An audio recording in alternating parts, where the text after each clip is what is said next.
Alison Rosen. Alison Rosen is your new best friend. Alison, with her good times never end. Alison Rosen, doing the wavy pencil dance again. Alison Rosen. Alison's your new best friend. Hey everyone, hi, hello. Welcome to another exciting episode of Alison Rosen is your new best friend. I'm sitting here in Pod Cabin with the people's husband, Daniel Quantz. Hello. Hi. How goes it? How goes it? It goes well. Excellent. I hope everybody had a great Easter. Oh yeah, by the time you hear this, Easter will be in the rear view. And the Easter Bunny is taking a well-deserved break. What do we have planned for Easter? Nothing. But you said church. Right. Of course. We're going to paint He is Risen around. No, but for real, you said that you bought stuff for the kids, right? I have candy and baskets, and we have eggs if they want to do an Easter egg hunt. God, I hope they don't, but they will. Are you serious? You think What? there's a chance they're not going to want to do an Easter egg hunt? No, I don't. 100% they're going to want to do the hunt. I still pray that some miracle will happen and they'll wake up not feeling like they want to do one. So there's now a series of holidays that demand candy. Halloween holiday is the obvious one. But now St. Patrick's Day has gotten in on the never action. in my life celebrated St. Patrick's Day.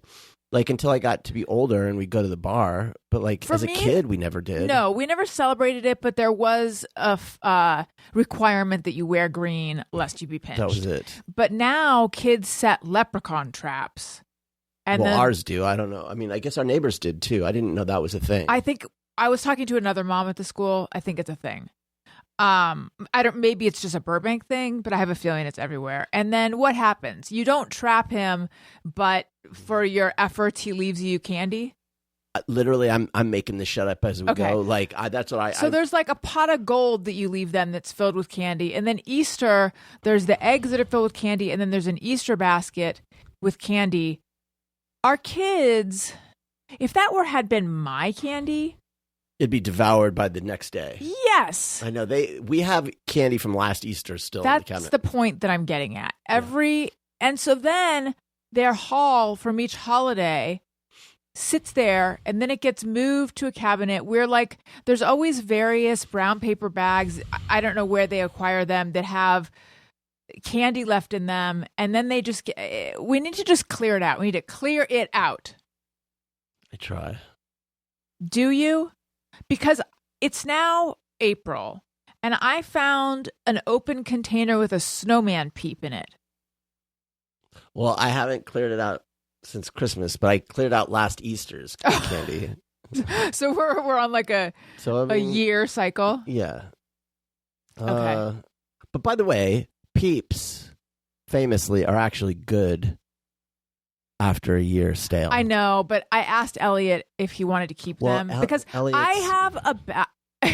has contamination anxiety. Elliot won't eat something if it's like expires in a month. Yes. Like not even past its expiration. Right. So I have a basket it's a small basket on the counter where we put assorted odds and ends of the like charger variety.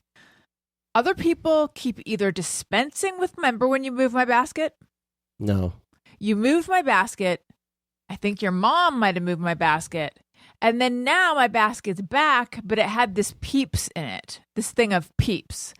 And I said to Elliot, are you going to want these Peeps? And he said no, so I threw them out. If you were seasoning them via air, I'm sorry. No, I don't like Peeps. I'm not a Peeps fan. You're not? No, I'm not a big marshmallow dude. I don't really. That's not what I thought when I married you. I don't like the puffy, like spongy. Ugh. I'm not a big fan. I'll eat them like on occasion. I don't even really like Rice Krispie treats. I'm just not big into marshmallow. How do you feel about a s'mores? I like, s'mores is fine, but it's mostly because of the chocolate and the graham cracker. When I was a kid, graham crackers dipped in milk was like one of the most exciting snacks. Really? Yeah. So I guess it didn't used to be excited for everyone. I think because graham crackers were what we were given in like school, like in preschool and stuff. Like I remember the only snacks we got in preschool were like graham crackers, apple, and celery with peanut butter and raisin on it. Ants on a log. Ants on a log. That's that was it? what we would get. That's all I remember. And so for me, those things are not exciting. I have something to say about graham crackers, and I'll circle back to that. Snack Chat. I told you that at my preschool, they served us gizzard. They served you what? Gizzard. It's a lesser eaten part of a bird. What do you mean they served you gizzard? They served us gizzard. In a bird, there's a crop and a gizzard. I know what a gizzard is. What do you mean they served you gizzard? We had gizzard for snack. It's losing meaning the more we say it. What, just like a bowl full of gizzard? I don't remember the preparation. I just know. In preschool? Yes. So we called snack nutrition. That was the name of it. And for nutrition, someone brought, like, different parents. Was this like one time this happened? Yeah. Oh, okay. This wasn't like on the regular they would give you No, gizzard. it wasn't like Gizzard Tuesday. Which, did you eat the gizzard? I did. And? I was a member of the Clean Plate Club. This is what they referred to it. And I think I was probably the queen of the Clean Plate Club. It was good. That's the thing that's weird about it. I remember enjoying it. But I look back on that and I think, what? I would not have eaten that. It was just like meat. But I look back on that and I think, shouldn't they have had to get consent before serving us gizzard? It was a different time, honey. You know?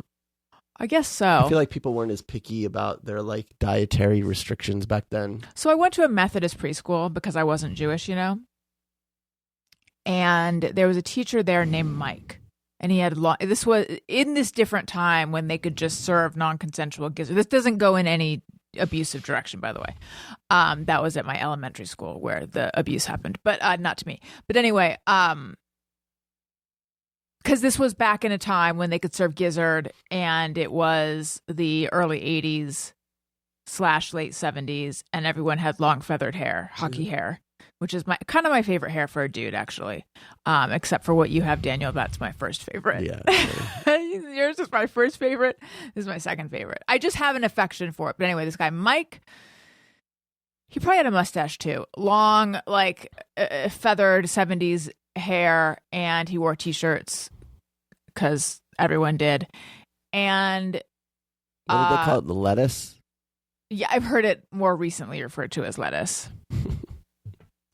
Snack Chat. So we would go into this is my memory is that we would take a nap every day. Oh, yeah. In kindergarten, we also did that. You brought your own towel and stuff. That was great.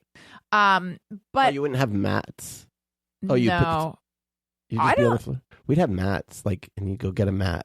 Oh, it's fancy. My memory is it was just a towel, but who knows? So we'd have a towel. We'd nap. But my memory is that we'd nap in the chapel sometimes, but that doesn't really make sense. We probably would just go into the chapel.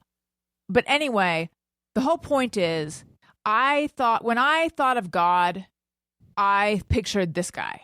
Like, they got conflated in my mind. Oh, because he's very Jesus-like? Or, wait, would you picture him as Jesus or as God? God. Oh, okay. Yeah. I think it just got conflated because at the preschool, there was this guy. He was kind of like the only man there, and we heard about God a lot. It's so, like, there was a teacher that I loved there named Annie. And I later came to find out that she was quite overweight. Like, she would be someone. Tell? No, I didn't notice it then. It was only afterwards when I would see pictures that I realized it. Like, and so it's hard to assess someone's age when I was 3. Well, generally God guess. is like, gray hair, gray beard kind of situation. And what you're describing, I'm thinking of a younger guy. I think this guy was like late 20s, early 30s. So for you, God is a young dude. He was a young dude who and abs. Probably, I can't comment on the abs, but he probably tan. surfed. He had an olive complexion, which is on okay. But he was not anything other than just white, I think. Wait, I have a question. You said that God is usually depicted with gray hair. I feel like God is never depicted. No, he's I guess maybe depicted all the time. sometimes he's like cross-legged on a cloud. Sistine Chapel. The God is depicted? Yeah, the famous God Is he pointing to man. Yeah. Oh, that's God? I don't know what his face looks like. It looks like a 60-year-old Kenny Rogers. Like, imagine Kenny Rogers in the latter part of his I career. confuse Kenny Rogers and Kenny Loggins. Which one is which? Well, Kenny Loggins, I think, tends to have a little bit more brown in his beard, thinner. Ooh. I think Kenny Rogers is a little more rounded. And that's what God looks like in the Sistine Chapel. You know what? I'm just going to look No, I'm this just up. saying that's what God looks like. I don't know that Michelangelo had it right. He was probably painting his, God. mentor or his neighbor or something. Oh. Okay, I'm looking at Who are you looking at? God in the Sistine Chapel. Let me see. Just like touching fingies, doing the Cynthia Erivo thing with some other guy. Wait, who's he? That's what I'm saying. That's how Right. That's what God looks like. And who's he giving the finger to? That's Adam. Okay. If I were Adam, I'd be like, could you repaint my penis, please? I know they always made him small. Well, first of all, Adam didn't have any say in the painting. He was long gone by that point. Well, if I were a man at the And time. Michelangelo, I think maybe was level setting. Do you know what I mean?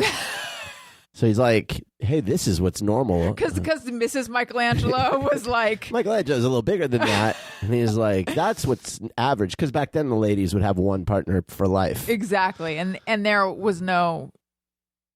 There was like no hedge porn. There was just like a carving that they... Anyway. Porn was just like stick drawings in the sand. Yeah, that's what I'm saying. So anyway, here's what I want to say about God's beard. It is like a lightning bolt, the way it's like to the side. Do you see what I'm saying? Let me see. I imagine it almost looks like a plume of smoke, which I imagine someone has talked about before. Yeah, I think he's trying to depict him like as though he's like... There's wind. He's in movement. Right. Like a Beyonce video. Mm-hmm. There's a giant wind machine in front of God. One of his big fans. Oh, she is such a queen. Okay, so we have a lot to get to. We have some... I'm going to sneeze. You guys, I have to sneeze in this weird way where the force of the sneeze comes out of my mouth, not my nose. It's highly disturbing. It sounds like I'm yelling. I go like, ugh. I was like, are you okay? Because I had like 3 sneezes in a row. I go, it's horrible to be around. Speaking of, that was a horrendous segue. Yeah, it was. The snoring has been a little more intense lately, and I thought that on air would be a time to mention it to you. You said your allergies have been really bad. That's why. So Daniel and I bought some Zyrtec, some off-brand Zyrtec that we decided wasn't doing the job because we've been more sneezy lately. So Daniel said, I'm going to CVS. I'm going to buy new Zyrtec and I'm going to throw out the Zyrtec we've been using. And I said, wait, do a control group. Don't throw it out till we realize for sure that it's not working. I took the new Zyrtec last night. No different. Has it been better for you? I mean, yeah, I think maybe a little better. Must be nice. So anyway, we have some Spotify comments to read. I need to share some extremely specific advice about if you're going to go to New York to get plastic surgery. And then also I want to talk about my Odyssey home and my Odyssey there. And then also on the episode with Jackie Johnson, Thursday's episode, if you haven't heard it, go listen to it. It's a fun time. I asked, is anyone else paying attention to this Lindy West situation? And then we sort of ran out of time. But a lot of people have contacted me to be like, wait, I want to hear your Lindy West thoughts. So perhaps Daniel and I will touch upon that if there's time. Okay. What? You'll tease him once again. I know. This is my Matt Damon. Mm-hmm. Okay, let's go to Spotify comments.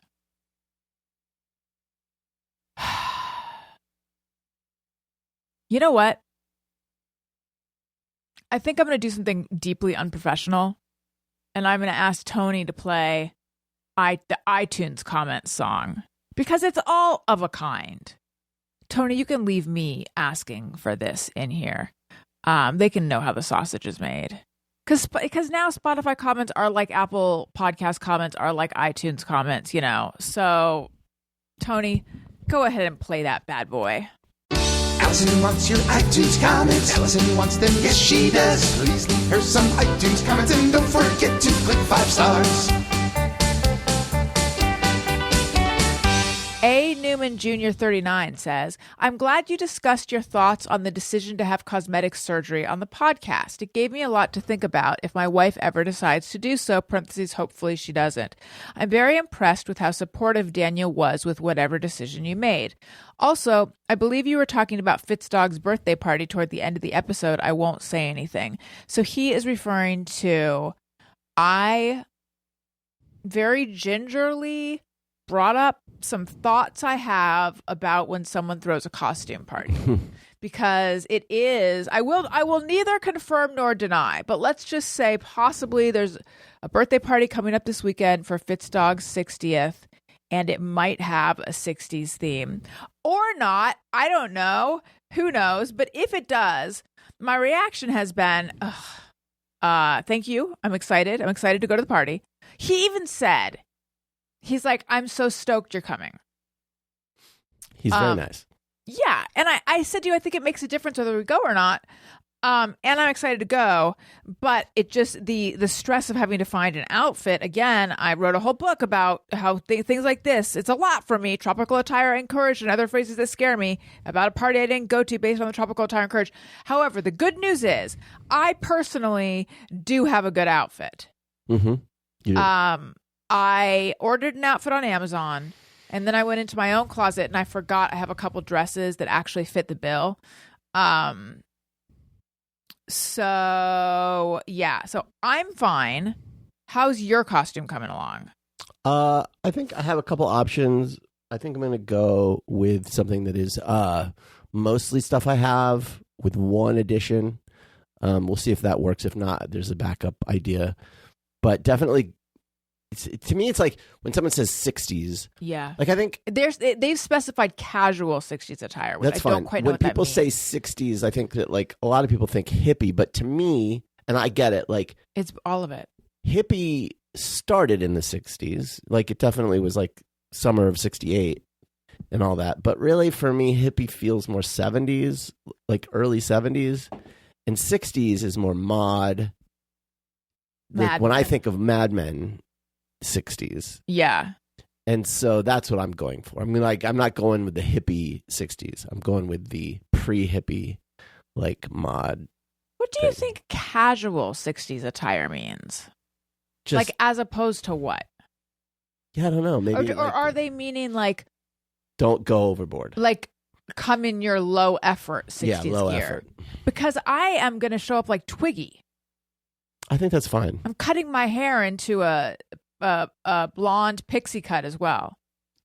Your mother had so many, like, very cool, I know, fashionable 60s mod dresses. I mean, like, so many looks that were, like, right out of a magazine. I know. I am regretting that we sold, like, 99.999999. Well, some of them were just ruined. I mean, they weren't. Yeah, I know, but, like, there's specific items that I can think of. I mentioned this on the show before.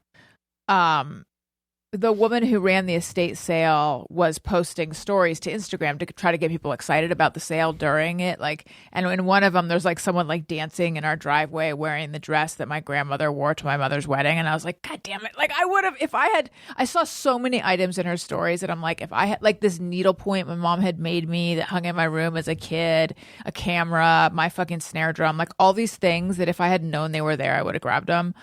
I have a new way of thinking about all that, which is at the time I felt like look, we entered into a contract with these people. We can't be annoying and be like, wait, I actually don't want to sell that. Can I get it back? Because this happened with the auction house as well. And in retrospect, I feel like, no, it probably comes up all the time. Like, technically, they don't have to give it back to you. Technically, you have signed a contract. Yeah. You signed a contract saying they can sell it.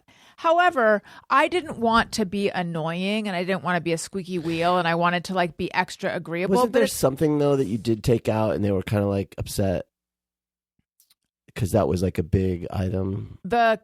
We sold the vintage clothes to a vintage clothing buyer. And the estate sale woman was bummed. Right. But as it turned out, there were boxes and boxes and boxes more of vintage clothes, so it was fine. We just hadn't found those.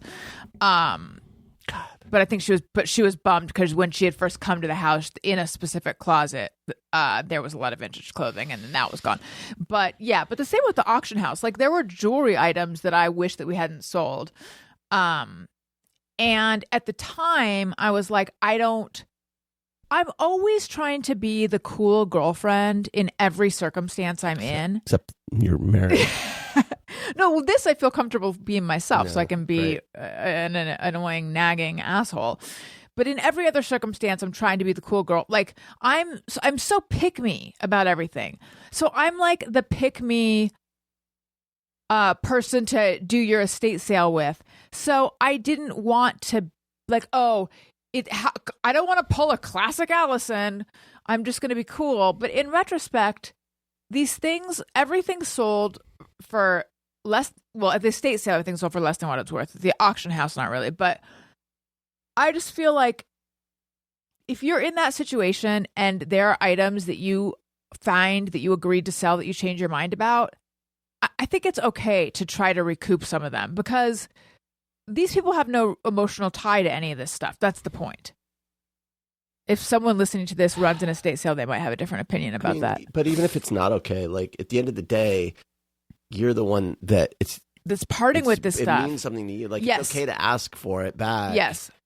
Even if it's quote unquote not okay. Like, the other person has less at stake. Yeah. So I don't know if you upset them.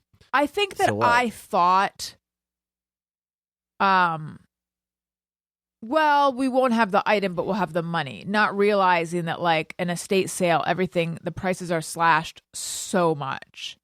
An estate sale is really like how you move stuff that you are. I mean, you could have gone to the estate sale. No, you couldn't. In the contract, your family members are not allowed to go to the estate sale. I don't think all estate sales are run. Yeah, because of emotions. I don't think all estate sales are run that way. All right. GK said, okay, that being said, it's not like I don't have piles of shit. There's just certain stuff that we have so much stuff. Yeah, it's fine. One of the kids' bedrooms is full of shit. I know. GK, really great show. It's always to hear you guys together. I'm assuming it's always what do you think the noun is? Hoot? Treat? Party? I'd like to think it's a positive word. I know. What if it's a shit sandwich? Really great show. It's always a disappointment to hear you guys together. Oh, this is about the Jackie show. Oh, well, them together. As for the JMOE, when I'm driving behind someone, I worry that the person thinks I'm following them, especially if it's a woman. Also, it's not just things that can be spread on bread. The French version of TSA took the jump rope that I was carrying in my carry-on. Oh, my God. A jump rope? A jump rope. First of all, but I would want to know, why are you carrying a jump rope in your carry-on? Like, are you that dedicated to jumping rope? Do they think you're going to tie someone up or something? Clearly. I wonder if you could bring a jump rope on here in the U.S. version of TSA. I just feel like if someone busts out a rope and starts tying someone up, they'd be easy to subdue if they had no other weapons. Like, it's the other stuff that makes a hijacking dangerous, not, it's like, oh, you tied someone up. Well, now we've got to jump on your ass and take you down. Like, you know what I mean? Like, yeah. But having a weapon changes it. I don't know. Right. But really, why is the jump rope in there? Oh, maybe they only had They could be someone who was only traveling with like one carry-on, one of those special Maybe people. just for exercise, hon. I know, but why not in your bag? Well, maybe they just had the one bag. But what if they had multiple bags and decided that was the thing that they're putting in their carry-on? What if they're from a planet where jump ropes are money and they need that jump And rope that in was order their to pay? wallet? Yeah, they're flying to their new planet where they need to... GK, I need to know how dedicated to the jump rope lifestyle you are. That's what I need to know, okay? All right, Kirk0154 said, bad word guy, duty. Yes, hang on. I think I can help us with this. Duty. Owen's bad words were a delight to me. Yes. And that's kind of a problem. But in the episode, it was a Monday episode. Owen showed up at the end. If you haven't listened to it, it's a recent one. We allowed him to say all the bad words he knows. And it turned out he knew a bunch, and it was great. Okay, Michelle on Stevie Ryan Returns said, I know this is an old episode, but I enjoyed it. So sad about Stevie Ryan. I don't know what you're talking about. Do you remember Stevie Ryan? She's been on my podcast. She had been on my podcast a few times, and then we went to her memorial. Right. Yeah. That was Stevie Ryan, yeah. Yeah. Really sad. Okay. Stephanie, she took her own life. Stephanie Marlowe says, I'm glad I stayed to the end. Oh, talking about that episode. Let me see which. No, I'm afraid it's Daniel and Alison. Is Alison okay? That's the one that has the Owen stuff. I'm glad I stayed to the end. When Owen said shut up as his first swear, I thought it was going to be followed up by stupid or another kid swear. Nope, fucking bitch. And then Stephanie Marlowe says about the Jesse Joyce episode, Jesse Thorne and I are both Kentucky colonels. Now, does she mean Jesse Thorne or does she mean Jesse Joyce? What do you mean a Kentucky colonel? Were you in the room when we talked about Colonel Sanders? Yeah, a little maybe. I don't know. Because Jesse Thorne dress, a bit dandyish sometimes. So I could see him referring to himself as a Kentucky colonel, or I could see wasn't Jesse. the deal he wasn't a real colonel. Colonel Sanders. Oh, right. I didn't even know he was. Were you in here for the whole I didn't know he was a real person. I do remember you thinking that. I was shocked that he's a real person. Yeah. That's weird. All right. So anyway, moving on. But I do wonder if the Quaker Oats man, he's probably not real. Like some of those other mascots, Aunt Jemima, what are some others? Uncle Ben. Those feel like caricatures, like they're types instead of actual people. So while I was in New York, a lot of maple syrup arrived to the house. And to this house? Yeah. I don't mean, I know that sounds like a case of maple syrup or something. I just mean there's a large bottle of maple syrup in the cabinet. Your mom probably ordered it for the boys. They eat a lot of waffles, the boys. They do. And I'm a log cabin person. Grew up on log cabin. I also really like the glass jar that has the very authentic maple syrup, or sometimes the beige jug that leaves a little seam on your finger from the little hook, the little holder thing where you lift it up. Sure. However, so she bought one that I've never had before. Damn it. And it looks like Aunt Jemima. That's what I assumed. Is that the commercial where the bottle was anthropomorphic and it would start talking to you? But it's Pearl Milling Company. What is Pearl Milling Company? What is happening right now? What is Pearl Milling Company? Is that the brand? Yes. What? That's what I'm saying. Jesus Christ, Grandma. No, here's the thing though. Despite all of the love I just spread around to all those other companies, this one has my heart because you open up the cap, you squeeze it, and then you stop squeezing it, and there's no mess. Every other one, there's a dribble of syrup that glues the cap shut. Pearl Milling Company, you are doing something right. There you go. They make syrup and concrete additives. I wish Tony were here so that I could ask him to look up Pearl Milling Company. But alas, I'm going to have to do it myself. Because I need to know if they decided that Aunt Jemima was racist and so they changed their name. Well, I know they took the mascots off. I think Uncle Ben's too. Maybe. Yes. Pearl Milling Company is an American brand and a former... What? Did we buy defunct syrup? And a former manufacturing company for pancake mix, table syrup, and other breakfast products. Hang on. But is it the Aunt Jemima? Yeah. The original... I just got to find the information I'm looking for. I mean, they're all owned by the same... brands, Aunt Jemima, 1888 to 1926, and Pepsi owns them. Yeah. And their parent is Quaker Oats. Oh, in June 2021, the Aunt Jemima brand name was discontinued by its current owner, Pepsi, with all products rebranded to Pearl Milling Company. Well, there's some news 5 years later. When I drove down... When I was a kid, I went on a road trip with my grandparents, and we drove from Philadelphia to, not Pensacola, Panama City, and we hit the Kentucky World's Fair along the way. Or was it Memphis? Ooh, I don't know. Anyway. We stopped at a place that was like a mill, and you would go in and you would make your own pancakes. They had like griddles, and they would serve you a big thing of pancake batter, and you would make your own pancakes. And that sounds fun for a kid. That made a huge impression on me. What was the impression that it made? That it was neat. I'd never been at a place where you cooked at your own table before.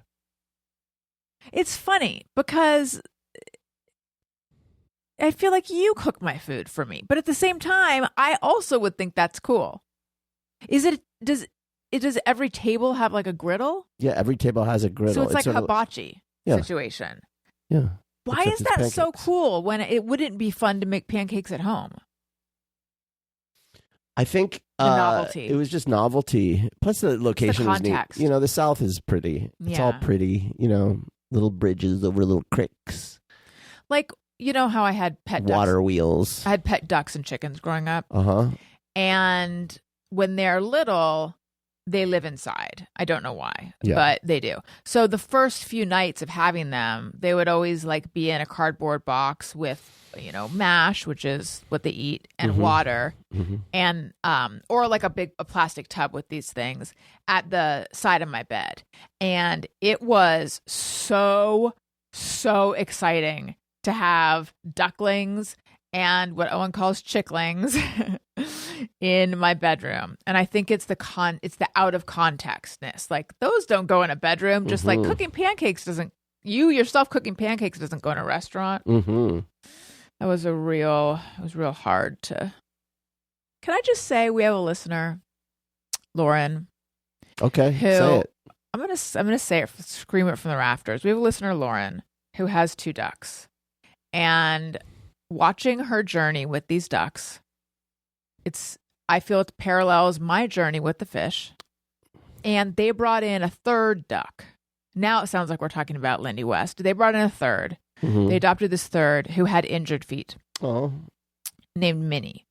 And that was the name of the duck, not the feet. And they were posting, there was a lot of Minnie content. However, just recently, Minnie left this world because they took her to the vet, and the vet, so her feet had been injured. Like they were run over with a wheelbarrow, not by Lauren or Lauren's family. Lauren is with our listener, Rafael Castaneda. Okay. Yeah. So this has deep Alison people roots. And the vet said that like Minnie is hiding her pain, but she's in pain. And like, there's no way that these feet can be healed. So I just want to say. What did she, wait, you said she died though. What did she die of? Feet? The vet recommended euthanizing her. Because she couldn't walk? Because she was in pain. She was suffering and it wasn't going to get better. It was like getting worse. Yeah. It's so sad. But I can't. it's so sad. But for a short period of time, Lauren and her family gave this duck love. But I just wanted to take a moment to dedicate this episode to Minnie. Yeah. I gotta learn how to deal with loss. I think I need to figure out how to do it now before the loss happens. Which one are you? Is it Wendy? Well, you're gonna lose everybody. Yeah, I know. One way or the other. You might be the one. You don't have to experience it if you go. I know. I get it. Yeah. But like, you experienced your parents, but that wasn't that big a loss. Let's be honest. And that, but for me, it will be. And but, for you know, like, losing your parents will be? The funny thing is, you're the one who more than once has said, you know, I miss going down to your folks. I think and I go like, at least someone does. I think I missed your parents more than you do. It's very complicated for me. But, I don't not miss them. I know. I'm being silly. Okay. But you know, I don't know how many years or how long we have left with Wendy. That's going to be a tough one. The dog. Yeah. Well, I don't know how long we have with Wendy the person either. Well, you never know. A long time. You never know with anyone, really. I know. Yeah, I know. So Wendy, our dog, is going to be 12 in weeks. May 17th. I know. And she has slowed down, but she's doing great. But still, you never know, because Cavaliers, the average lifespan is 11, 12. Like, we circumvented that by going to Japan.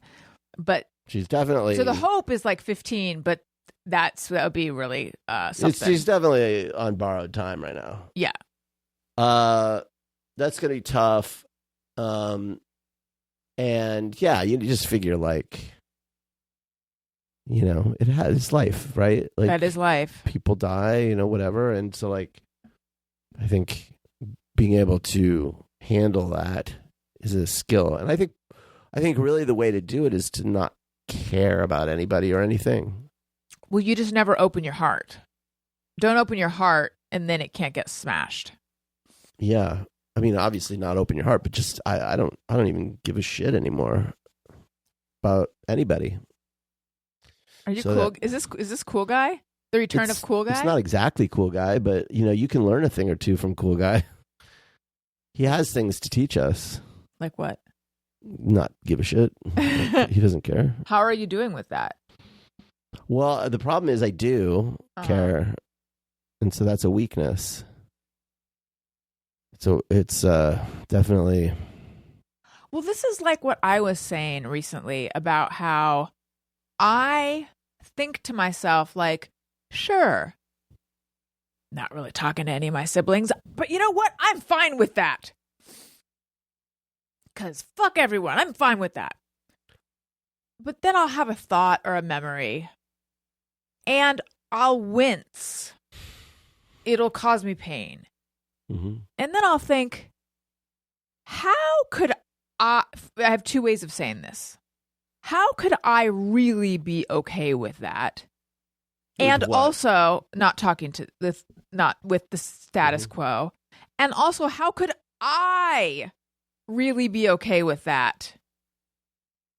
I gave you an alt. And what I mean by that is not just how could a person be okay with that, but specifically me, the most sensitive person in the world who's affected by everything, for whom this family stuff is so Can I rephrase deep what you were and trying fundamental? to say? Sure. Your expectation was that, of course, I can handle this without realizing who you are. Well, no, I didn't. I appreciate the effort, but I didn't have an expectation of it because I didn't see it going this way. I have found myself in this situation, and when I think about it, I go, you know what? That's fine. Fuck everyone. I'm fine. That's fine. And then it's like only after, like, I've had to put on this armor to get through this whole situation. And I've done it so well that it's blocked my grief. But it's only lately, and it's like now that I'm on the other side of having gone to New York and like gotten a nose job, and I don't know, I think that was a distraction for a while. So now that I'm on the other side of it and things are calming down and I'm like re-engaging with my life, and I'm finding that like there is, in addition to all the grief of losing my parents, there's grief over this situation. For right now, it can't really be any other way. It's obviously way more complicated than everything I'm saying, but so there's grief about that too, and like, of course, why wouldn't there be? Like, I actually would say, how am I going to handle when if my face looks different, because I'm someone that gets upset when I get a haircut and they cut too much, and that's like temporary. But that's also an example of like I remember I had a hole in a sock when I was a kid, Mm-hmm. and I was going to throw it out, and I like couldn't bring myself to throw it out, the perfectly good one that went with it, because this one's perfectly good, which is not, and it wasn't a frugal thing. It was just an attachment thing of like, well, you don't throw things away. well, maybe that's actually, I imbue everything with meaning and significance, and I attach to things, and like, I'm a very sensitive person.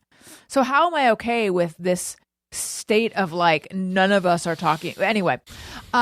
Because they were hurting you and you were mad, and so you could make that stand. You could take that stand while you were in the anger, but now that time has passed, and the anger isn't front of mind, and I keep it front of mind. But in moments when you're not expecting it, yes, your guard will be down, and then you will feel the loss.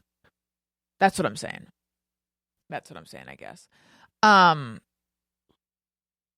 So, excuse me.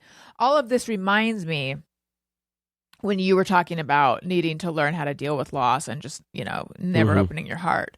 I was reading about the musical that I saw, Maybe Happy Ending. And when I joked that I had very specific advice for anyone going to New York to get plastic surgery, my advice is don't think that you can also take in a show while you're recovering, because I saw Maybe Happy Ending. It was fine. I liked it. I did not love it, but people love it. So I have since been listening to the music and reading about it, and I'm realizing how much I missed of the show. Not missed like you weren't there, but missed because your mind wasn't there. I mean, it's as if I wasn't there. Right. I was on painkillers. You were physically there is what I'm saying. I was physically there, and I'm someone who usually catches stuff. Like, I pay attention to stuff, except for any TV show we watch. But first I read about the ambiguous ending, and I was like, really? I didn't think it was, I didn't recall it being ambiguous, so I missed that. The line that indicates it's ambiguous, I missed that. And then I read the plot, and I was like, oh, I don't even remember any of this. So what a waste that experience was on me. I hope to see it again. But I was reading about how it was created, and the writer of it was sitting in a cafe in Brooklyn, and he had just broken up with someone. Mm-hmm. And he was thinking about how, as human beings, we open our hearts again and again, and we fall in love knowing it's going to end in loss. Mm-hmm. And what you said reminded me of that. It is interesting that we do it over like that. To be human, I think, is to do that. And yet it's like that. To get a pet is to do that. And there's pain on the other side of it. Well, it's because we can't live alone. We will die if we're alone. We need each other. We need to experience love. We need community. Yeah. And so what a burden. Yeah, I mean, listen, it fucking sucks. I dread all interactions with humans. We are going to these parties tomorrow, and I am going to 2 parties. Okay. Like, I'm grateful that someone invited us. Invited us, and that I get, so like what I'm about to say, please understand, like I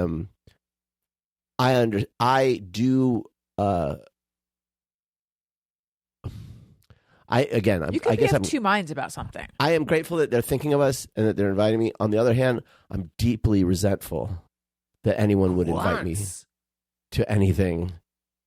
I do not want to have to go. Anyone hearing this, please don't saddle me with the onus of that. I still want to be invited.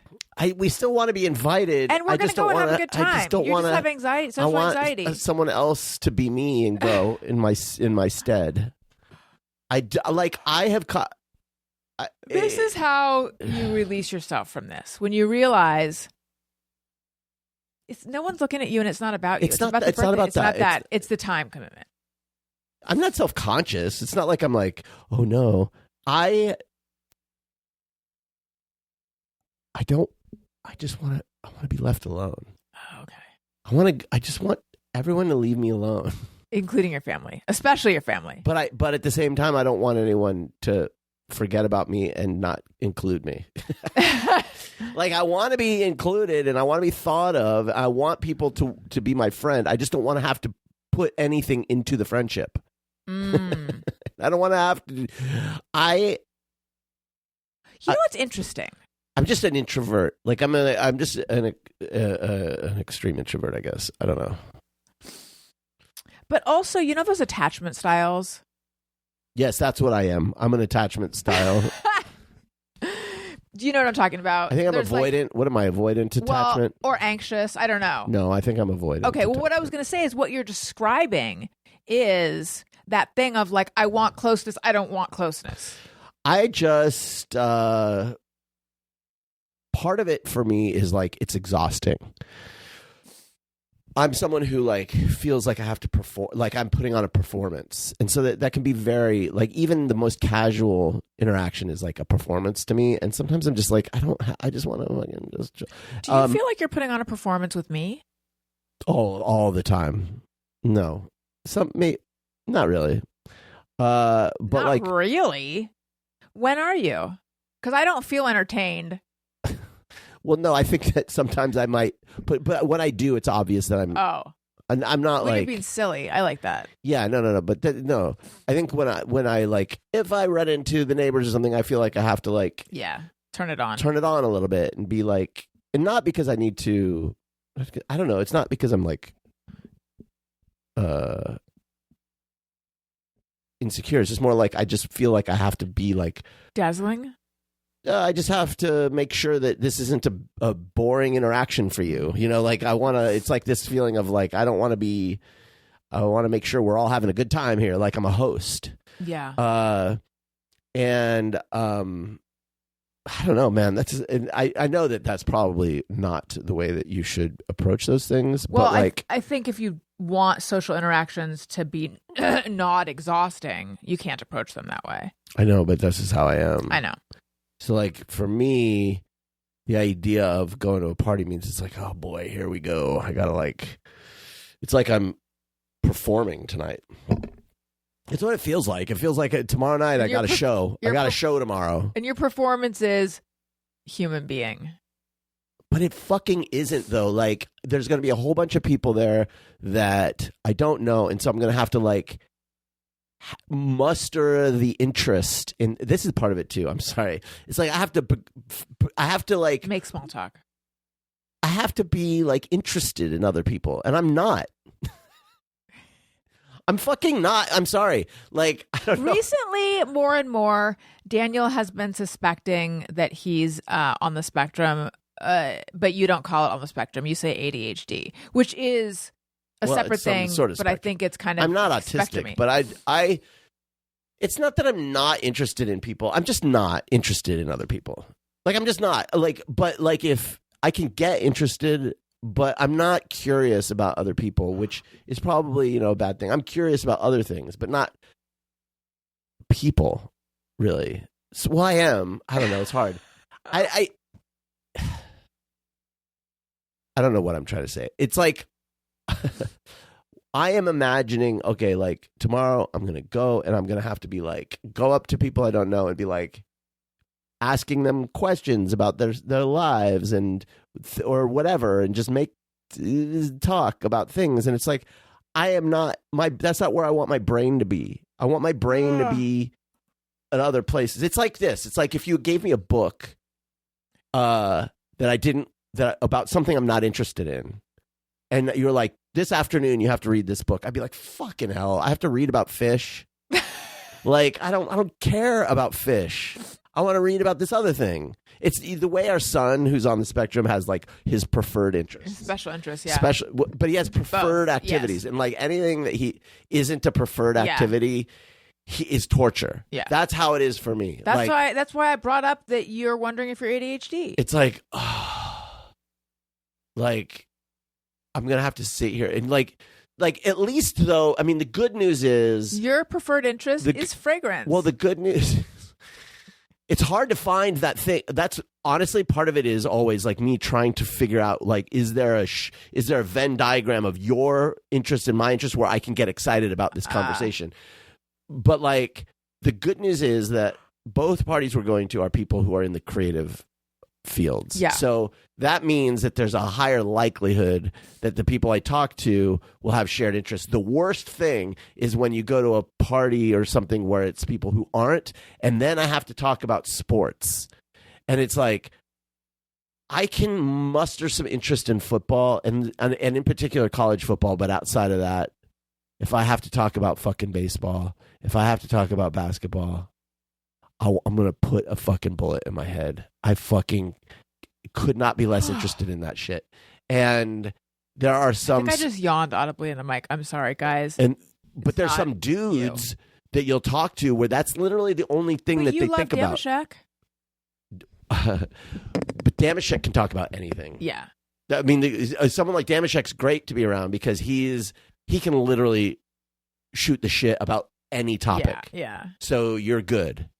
But there are tons of guys who like all they think about is the Dodgers, you know, and it's just like you try to find something to talk to them about, and it's just like we're just talking about.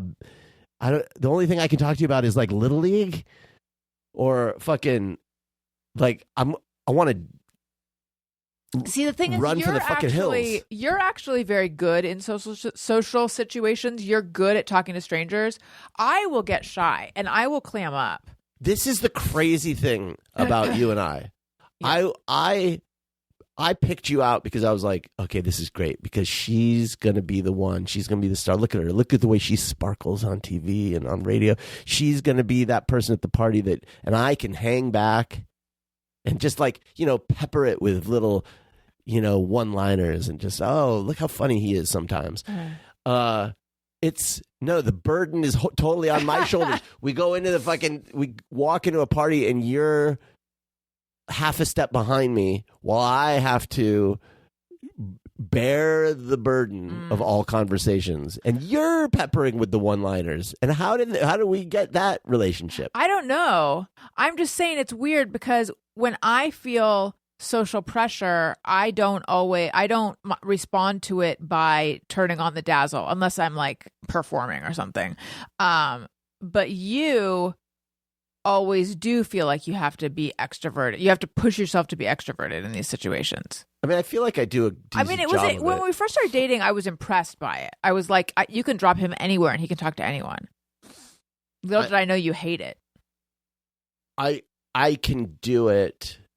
I think I'm pretty good at it, but I don't normally enjoy it. I don't prefer to do it. Right. That said, I mean, once you you break the seal, you're fine. Once after tomorrow, I'll be glad we did it. Like it's one of those things where it's I'm. That's how life is.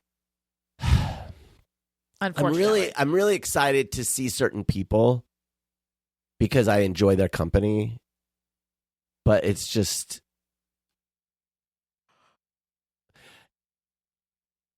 You threw a surprise party for me. I'm sorry. And I think most normal people, when it's like surprise, they would react with joy and excitement. Yeah. And for me, it was a nightmare come true, because for me it meant that now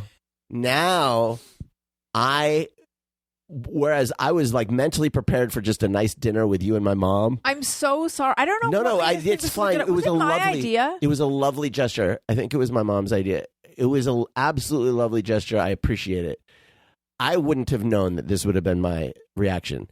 But what happened was everyone went surprised, and it was like, oh shit, now I am responsible for making sure everybody here has a good time. At this party that you didn't know you were throwing. Like now I have to, first of all, the fabric of reality had just ripped asunder. Like I was like, what is even happening? So I was like very disoriented. And then it was like this burden of having to, everybody here is hoping that I have this great reaction. And I loved every single person at that table. Like I was very happy to see everybody, but it's like I feel such a responsibility to make sure that everybody's having a good time. And I don't know how to like to give that to everybody, because I'm barely keeping it together. It was such a mind fuck. I needed to like go out to the fucking like parking lot for 10 minutes and gather myself. Like it was crazy, but so that's anyway, whatever. Yeah. Surprise parties are a bad idea, I think. Some people probably like that. I was talking to my therapist about this, and she said, you should never throw a surprise party for an introvert. Oh. She's like, for an extrovert, every time they love it. They love being able to just mingle and say hi to everybody. They love that part of it. But for me, it's just like... Yeah, I would be like, I didn't do my hair the way I wanted to for this surprise party. I'm wearing the wrong bra. Yeah, I mean, like... Those weren't your thoughts, but... It's kind of like why, if we were to do it again, one reason why, if we were to do it again, I think our wedding we should have just eloped. Oh, I agree. Because you just remove, as much as I love everybody was there, and legitimately, like, you know... It's not the people, it's not my them, family that I would have liked to. But also, it's just like, my attention that day is on everybody else, and I don't know. Yeah. Everyone should have their wedding like 10 years into the marriage, because then you know how to do it. I guess. I just don't know why people celebrate weddings. Okay. So, oh God. Once again, we're pretty much at an hour right now. What time is it? I mean, we're at an hour right now, and I still haven't discussed my Odyssey home. We haven't even discussed Lindy West. You know what? The Odyssey home story, that'll keep. Let's just quickly touch on Lindy West. So Lindy West, for anyone who doesn't know, she wrote Shrill, which was turned into a show on Hulu with Adie Bryant and Luka Yedovich. I might be mispronouncing his last name, but he was a guest on my show once, and I've been meaning to have him back. And she is a fat female feminist author. She's done This American Life.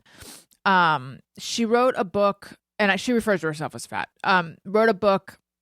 She just came out with a book called Adult Braces, and in the book, I haven't read it, but there's so much online discourse around it right now, because so in Shrill, I think, I don't know if near the end, but like it's about, she ultimately, feels unlovable and ends up with this guy and marries him, played by Luka on the show, but in real life, he's black. And I think in Adult Braces, she talks about the fact that they changed him to a white guy, in the Hulu show. Yeah, I don't think she was necessarily on board. I'm talking out of school. I don't know for sure, but from what I hear, I don't think she was on board with changing his race.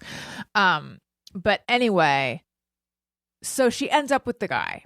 Happy ending, but maybe not, because in Adult Braces, he's like, look, I can't be with just one person.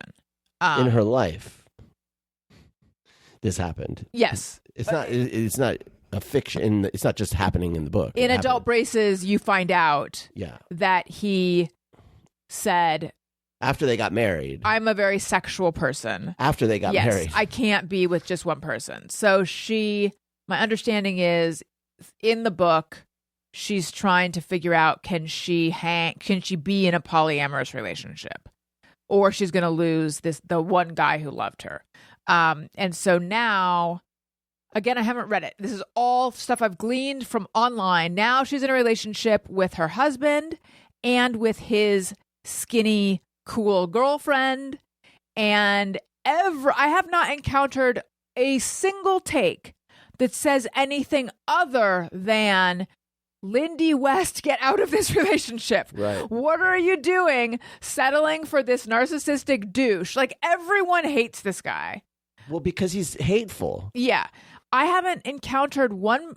Maybe there are other takes out there, but I have not encountered them. Everyone is like, you deserve more than this. In the book, you're trying to convince yourself you're okay with it, and you're trying to convince us, and it's not working. Right. She doesn't. Well, I haven't read the book, but like what little I've heard, it's like it doesn't sound right. Like if someone before you get married, when you start, is like, look, you just need to understand this about me. Yeah. I'm polyamorous. I can't be with just one person. And then you decide to marry that person. You've entered into it with your eyes open. Right. Like if they had said, we're going to give your 4-year-old gizzard. Exactly like that. Yeah. And look, I would still maybe. One could talk about polyamory as like, is it healthy? Is it not healthy? Right. But like, at least in that case, you go, well, you knew what you were getting into.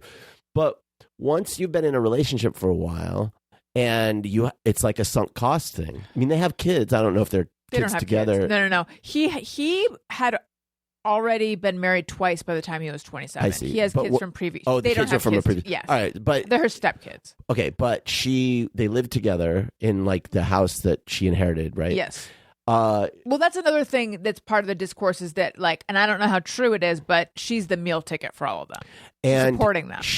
My understanding of the way it went down was he was like, hey, I can't be faithful. And she's like, okay, well, don't ask, don't tell. And then a friend of hers caught him making out with a girl at a local bar. No, I thought was it don't ask, don't tell? Yeah. Okay. And then he was like, well, okay. And then he introduced her to this girl. And then it was like, okay, I want, want her to move in with us. And like, was that Roya, his girlfriend? Yeah. And like, and then now my understanding is that Lindy like sleeps in a different room. Like he and this girl sleep most nights together in the bed. I thought that the idea was, because I thought that he was like keeping these girlfriends secret from her, and the rule was you just have to tell me. I don't know. Every article I read says don't ask, don't tell. So maybe I haven't read the book. Yeah. So maybe I'm wrong, but that's what people are reporting. Okay, that sounds right then. I don't know. And all of it's making me want to read the book, which I wasn't planning on reading. And my whole thing, and I know this because this has been, the discourse around this has been so feverish for like, it feels like weeks now. Maybe it's less than that. But I was just thinking, this is such priceless attention and PR. And I bet it sucks to be any of the three of them right now. Well, they're sending like nasty notes to people that are writing articles about it. Yeah. I just, what's interesting to me about it, and look, I don't know these people, whatever, but it's like, one of the things that has made me interested in it is this idea where guys will, into the relationship, it's basically like, it's like forcing her into polyamory at the point of a gun, because she is forced to choose between the man of her dreams that she doesn't think she's worthy of. Right. And she doesn't feel good enough about herself to feel like she could ever get a guy like that again. And she loves him, right? And she's built a life with him. You're going to lose all of that. That's the point of the gun. You're going to lose everything, or you can be okay with what I am bringing, what I'm needing. I'm needing this other girl to come into this thing. And that's like so fucked up. I don't know. I'm just like, it's so gross that we have to like then. Oh, and the other thing that he did is he's now, he calls himself a I'm blanking. He's not non-binary. Oh, okay. And people are saying that he's doing that in order to make himself a double. What is it like fuck, I can't even keep up with the woke language. It's like he's like he's black and non-binary. He's black he's and like non-binary. A double minority. Yeah, and he uses that against her. Like he's like, well, you, because the way she describes it in the book is like, oh, because wasn't he saying I don't own you.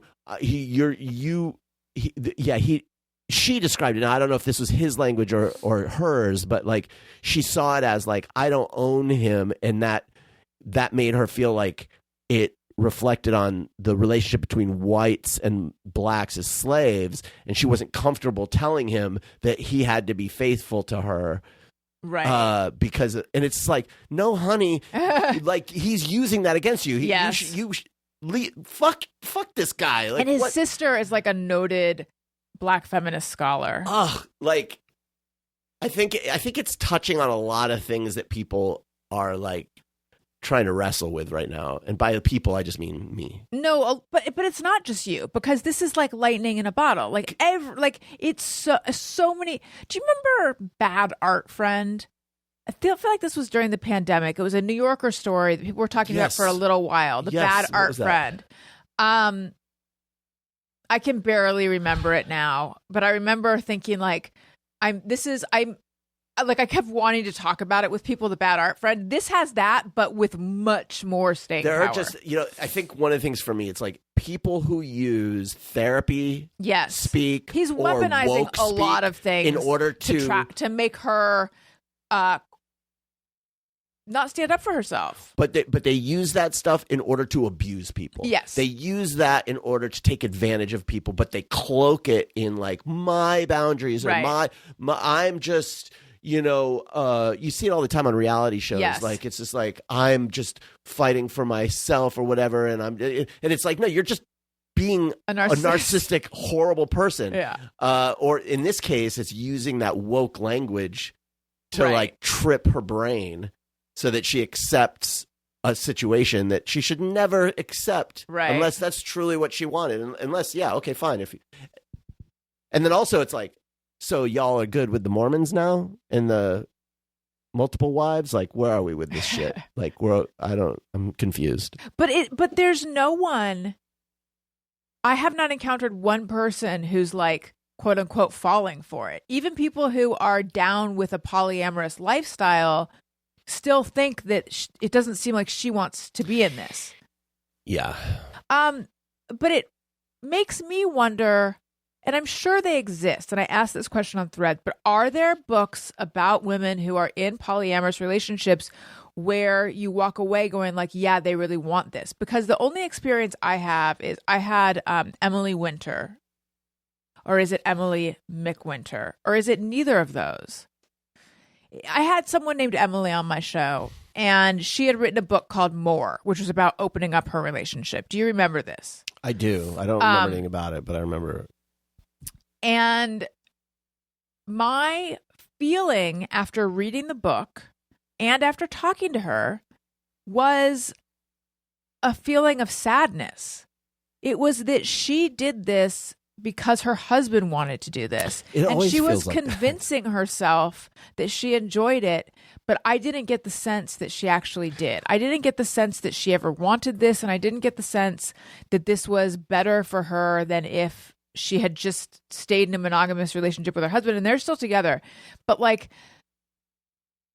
I don't know. Listen, I feel there's probably women out there for whom this is a better situation for them, and I'm not so judgmental or anything that I would be like, no, you don't, this is the only way to live. I think a lot of times that the ones who write the books though are the ones who are questioning. I think a lot of times it's like it doesn't seem like it is, and I do worry. It's for the same reason, like when I hear about young people saying I'm never going to have kids, and I go, of course, that's a totally fine decision to make. I'm not going to sit here and tell people they have to have children. God knows, it's like, trust me, it's a lot. But I guess I do think about, but what happens when you're old? Yeah. Like, with Lindy in this situation, it's like, are they going to be there for her when she's old and she needs to be taken to the doctor? And is there going to be that? Is there still going to be that like closeness? You know, or is it like, you know, is he going to prefer? Is he going to prefer this other girl, this other woman, and they're just going to like I don't know. It just feels like with a traditionally monogamous relationship, there can be more focus on just the one person. But that's kind of the point. But I don't know about life. What the fuck do I know? I mean, certainly I'd love to open up our relationship, but I just don't feel like you'd be all that into it. Or would you? Can you imagine with the speech you gave about being that much of an introvert? I know, it's so funny because it's like there's so many guys. Like there's that Manosphere documentary, and they talk to one guy, and he's like, yeah, you know, I have all these girlfriends, and the guy the documentarian, I forget his name, Thoreau or whatever his name is, he's just like staring at him, clearly bemused, but the guy's like, oh, you mad? Like, because he's like assuming like, oh, I just told you that I have all these women and you are obviously jealous and therefore angry at me for this. And the guy's like laughs. He's like, no. And I think it's like the idea of having to handle another relationship. Like it's all I can do. It's all I can do to hold on to this one, to pay attention to one person's needs. Like if I had another person, like a side piece or just anyone who had anything they needed from me, I would be done. I would not be able to handle life. I'd just be like completely overwhelmed. I can't have more than one friend at a time, and I can't even have one friend. It's just not in the cards. So are you saying we're not going to open up the relationship? Unless you want to. No, fuck no. And also, most of these guys is like, but would you be cool if your lady had another guy? Probably not. But see, in that book more, then he like was okay with it when she started having a boyfriend. See, and that makes me wonder if he really gives a shit. Yeah. I don't know. Now we sound judgmental. But anyway, I would like to let everyone know that I wrote a lengthy overshare Substack piece about getting plastic surgery and about the whole reason I did it. And I feel like when I say plastic surgery, it makes it sound like I got like cheek implants and a chin implant and which is you just got the prosthetic forehead. And yeah. I feel like I should, because I called it my parents died, so I got plastic surgery. But I feel like I should have called it my parents died, so I got a nose job. And then like asterisk and also a mini lift. And what else? Tell them the third thing. Fat grafting. And the fourth thing? I got my fingers reversed. You got your. I'm left-handed now, but on the right hand. You had let's be specific. You had the fingers from the left hand put on the right hand, and the right hand fingers put on my the left hand. Yes. It's more elegant. You've spent 50 years with your hands in one place. It's time to change it up. It's true. So, yeah, I feel like when I say plastic surgery, it makes it sound more intense than it was, even though it was intense, but it makes it sound like the way I look is more different than it actually is. Like I went into witness protection or something. You very much still look like yourself. Yes. It's not like a Renee Zellweger thing where it's like, that's Renee? What? Right. Your mom told me that she asked Elliot, what do you think? And he said, she still looks like my mommy. Oh. So that's so sweet. Yeah. But I wrote a lengthy piece about how I had, basically it's about my relationship with my parents.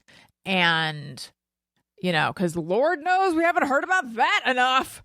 So anyway, you can get that at it's free. My Substack, AlisonRosen.substack.com. It's called My Parents Died. So I got plastic surgery, but I wish I had called it My Parents Died, so I got a nose job. And the picture is of the Wicked Witch of the West or the East, whichever one is green. Margaret, what's your name? West. That's right.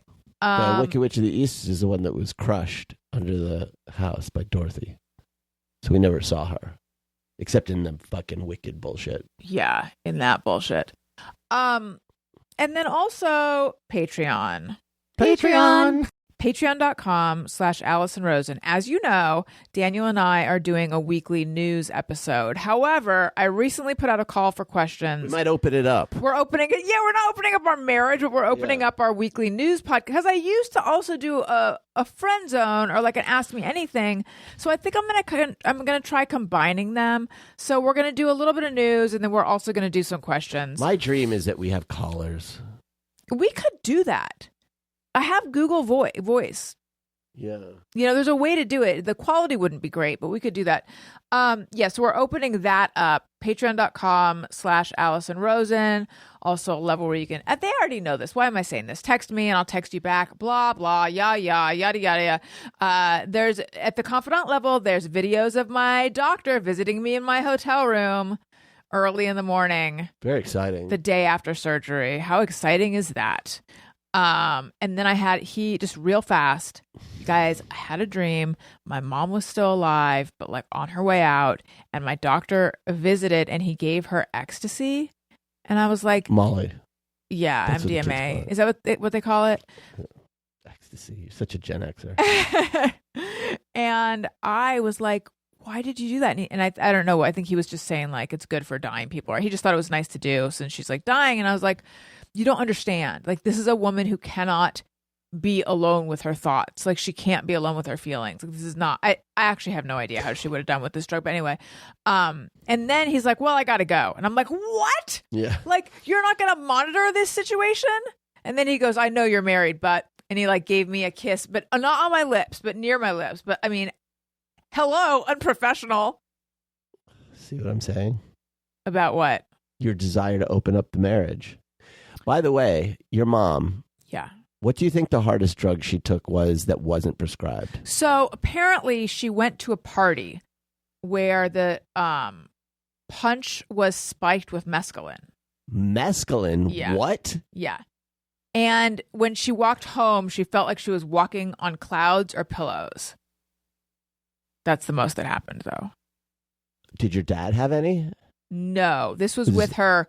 She worked at Marine World or Sea World, or there's some other Marineland. Yes, she worked at Marineland. She was a tour guide, and this was with her Marineland friends. Oh, that's hilarious. Yeah, but she was so pissed when she found out. I feel like taking mescaline without knowing it is pretty fucked up. I think so. It's in the same way giving my mom Molly without running and then skedaddling is fucked up. Let me just say this about opening our relationship to my plastic surgeon. There's something incredibly intimate about the process. And I told you this, but I don't think I told them this. I had a couple virtual visits with him, 3. So then we planned to have my in-person pre-op the day before surgery. And he was coming in, even though he has kids, on a Sunday, which I thought was very nice. Because normally he doesn't come in on a Sunday, but he made time for me and stuff. So anyway, when I got there, I'm just like sitting in the room, and he's just like staring at me in this way, and he goes, "Don't mind me. I'm just getting used to your face." I mean, come on. And then when he was like marking up my face before surgery, he was very common. He was like talking about how beautiful you were, bonkers beautiful. No, he didn't say. Bonkers beautiful was about how I would look with the lift. It was when Does I pulled he my think cheek. you're bonkers beautiful now that you've had it? I mean, I hope so. Or is he like, I didn't get to bonkers? Didn't get to bonkers. Just shy of bonkers. Yep. We're nutso. But yeah, and then like when he was like marking on my face with a pen, I could like feel him breathing in my ear, even though he had a mask on. Did you like turn and go, oops, and then almost kiss him? Yeah. Here's what I'm wondering, though. What? I've been wondering this a lot. What kind of pens do they use to write on your face? You're obsessed with pens. we want to get our re-landscape our yard, and we had someone come 8 years ago, and they had like special pens. Oh my and now God. she only wants to go with them because she wants to get those pens again. Amazing promotional pen. Imagine a ballpoint pen that had a flashlight on one end and a stylus on the other. It's like, how about the quality of work? Nope, she just wants the cool pen. I want to invite them back out to do another consultation because I want the pens, but I'm like, what if they don't have those pens anymore? If we were going to have them come out, I would have to call and ask about the pens first. But anyway, for real, they're drawing on your face with ink. Yeah. Is this a special medical pen? Because normally they really clean. They, it's got to be like sterile ink or what kind of pen are they writing on your? But I just want to know, We'll look it up. Yeah, I just haven't. Can I tell you about my dream then? Okay, fine. God, enough about the pens. I was invited to perform with the Red Hot Chili Peppers. This is very exciting. They were performing at this venue that had a gazebo, so they were performing in a gazebo. Okay. And so I decided, because the crowd was a little they needed some hyping up, I climbed up on the roof of the gazebo and I did a flip. That's cool. Off of the gazebo to get everyone hyped. Yeah. Because it's the fucking Chili Peppers. Yeah. Yeah. The fucking owner of the venue came up to me and said, or talked to Ketis, and he was like, dude, you gotta go. Because they don't want people flipping off the gazebo. I'm like, but you guys, I was just hyping the crowd. And he's like, I know, but we want to be able to perform here again. So I had to leave. So I didn't even get through the. Kiedis kicked you out. Yeah, which was so uncool. You guys used to be fucking cool. You would have told that guy to fuck off. On stage wearing socks on their dicks. Yeah, and fire coming out of their fucking head. Yeah. And now they're towing the line. We want to perform here again at Gazebo Land or wherever the fuck. All I'm saying is, he's not who we think. Yeah, fucking Flea's out there making a jazz record. Everything's falling apart for Gen X. What a fun dream! It sounds like a bad dream, actually. It was fine. It was fun until I got fucking thrown out. Was the flip fun? I didn't know I could do it. I've never done a flip, much less off the roof of a gazebo, but fucking hey, I didn't get injured. So, yeah, good times. I would like to thank everyone for listening to this show. Thank you for listening. I love you. You matter. Goodbye. Hey, do you know about the Alison Rosen show? We had a good time, but now we gotta go. Yeah, Alison Rosen is your new best friend.